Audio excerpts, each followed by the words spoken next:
मोदी।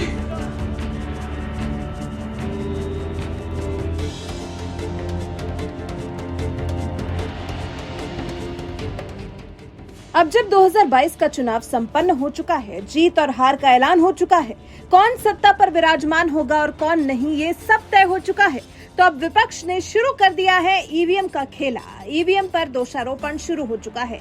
सपा नेता स्वामी प्रसाद मौर्य समाजवादी पार्टी में शामिल होने के बाद चुनाव तो हार गए, लेकिन पार्टी के प्रति अपनी वफादारी का शायद प्रदर्शन करना चाह रहे हैं। तभी तो अब ईवीएम को लेकर बीजेपी पर खेला करने का आरोप लगा रहे हैं।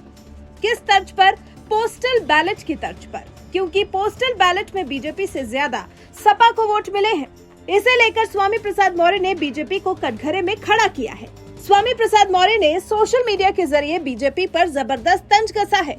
उन्होंने लिखा, बैलेट पेपर की वोटिंग में समाजवादी पार्टी 304 सीटों पर जीती है, जबकि बीजेपी मात्र 99 पर, किंतु ईवीएम की गिनती में बीजेपी चुनाव जीती। इसका मतलब है कोई न कोई बड़ा खेला हुआ है। स्वामी प्रसाद मौर्य को शंका इसलिए हो सकती है क्योंकि विधानसभा के चुनाव की मतगणना में पोस्टल बैलेट भी जीत का बड़ा आधार बनते हैं। पोस्टल बैलेट से मतदान कर्मचारी वर्ग ही करता है। माना जा रहा है कि कर्मचारी वर्ग पर सपा की पुरानी पेंशन व्यवस्था लागू करने का असर हुआ है। इस वजह से कयास लगाए जा रहे थे कि कर्मचारी वर्ग का तो वोट सपा को ही जाएगा, और हुआ भी वैसा ही। पोस्टल बैलेट के आंकड़ों में बीजेपी गठबंधन को 1,47,407 वोट मिले, तो वहीं सपा के खाते में पोस्टल बैलेट से 2,27,234 वोट पड़े। ऐसे में करीब 80,000 वोट समाजवादी पार्टी को ज्यादा मिले हैं। अखिलेश ने अपनी कई जनसभाओं के माध्यम से पुरानी पेंशन व्यवस्था सरकार आने पर लागू करने का वादा किया था। उसका असर हुआ कि सपा को पोस्टल बैलेट में जीत हासिल हुई। इसी आधार पर स्वामी प्रसाद मौर्य बीजेपी पर सवाल उठा रहे हैं, ईवीएम पर सवाल खड़े कर रहे हैं। पूछ रहे हैं कि जब पोस्टल बैलेट में सपा की बीजेपी से जीत का अंतर इतना ज्यादा है, तो ईवीएम से हुई वोटिंग में बीजेपी इतनी सीटों से सपा से कैसे जीत सकती है। आंकड़ों से समझते हैं कि कैसे कर्मचारियों ने पोस्टल बैलेट में सपा को जिताया। यूपी में 7 चरणों में चुनाव हुआ। शुरुआती 3 चरणों में बीजेपी और उसके सहयोगी दलों को पोस्टल बैलेट में ज्यादा वोट मिले। पहले 3 चरणों में बीजेपी के पक्ष में ज्यादा मतदान। गाजियाबाद में मतदान बीजेपी के पक्ष में 364 वोट, सपा के पक्ष में 216 वोट। नोएडा में मतदान हुआ, उसमें बीजेपी को 228 वोट मिले, तो वहीं सपा को 84 वोट मिले। नागौर में मतदान हुआ, वहां बीजेपी को 343 वोट मिले, तो वहीं सपा को 183 वोट मिले। सहारनपुर में मतदान हुआ तो बीजेपी को 306 वोट मिले, तो वहीं सपा को 291 वोट मिले। आगरा कैंट में मतदान हुआ तो सपा को 296 वोट मिले, तो बीजेपी को 444 वोट मिले। इसके बाद चौथे चरण से माना जा रहा है कि कर्मचारी वर्ग खुलकर सपा के पक्ष में वोट करने के लिए आगे आ गया। मतदान केंद्रों पर भी सपा के समर्थन में खुलकर वोट किया गया।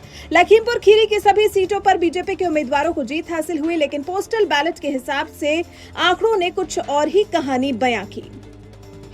लखीमपुर खीरी में पोस्टल बैलेट के जरिए सपा के पक्ष में ज्यादा मत है। निघासन में मतदान सपा के पक्ष में 324 वोट, बीजेपी के पक्ष में 126 वोट। लखीमपुर में सपा के पक्ष में 939 वोट, बीजेपी के पक्ष में 401 वोट। बाकी चरणों में हुए चुनाव में भी पोस्टल बैलेट में ज्यादातर सीटों पर सपा के प्रत्याशियों को बीजेपी से ज्यादा मत हासिल हुए। अब बात सीएम और पीएम की सिटी की भी कर लेते हैं।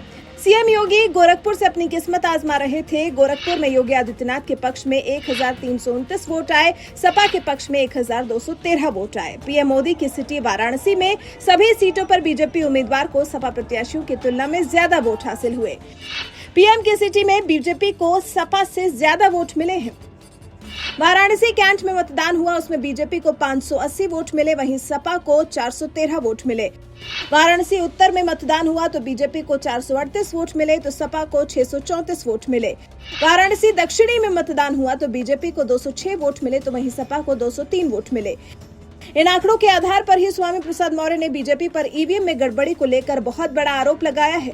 अब देखते हैं स्वामी प्रसाद मौर्य का यह आरोप 2022 के विधानसभा चुनाव में बीजेपी की जीत में विपक्ष की तरफ से बनाए जा रहे संशय के माहौल को और कितनी हवा देता है। वैसे आपको क्या लगता है कि स्वामी प्रसाद मौर्य के बीजेपी पर लगाए गए आरोपों में जरा सा भी दम है? अपनी राय हमें कमेंट कर जरूर बताएं। नरेंद्र मोदी